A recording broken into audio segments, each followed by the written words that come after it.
পঞ্চম ভাইয়ের নাম হলো অ্যাডভার্ব।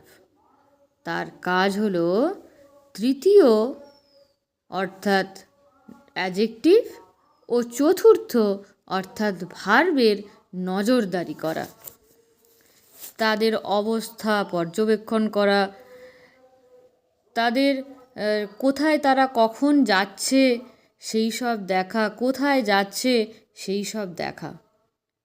মাঝে মধ্যে সে নিজের অবস্থাও পর্যবেক্ষণ করে।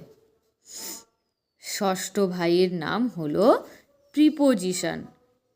ভাইদের মাঝে সুসম্পর্কের বন্ধন তৈরি করাই তার কাজ। আর সপ্তম ভাইয়ের নাম হলো কনজাংশন। তার কাজ প্রিপোজিশনের কাজের চেয়ে অনেক বড়। সে এক বাড়ির সাথে অন্য বাড়ির আত্মীয়তার সম্পর্ক সৃষ্টি করে।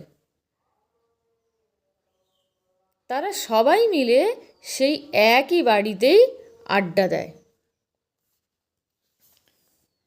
এবং সবশেষ অর্থাৎ অষ্টম ভাইয়ের নাম হলো ইন্টারজেকশন।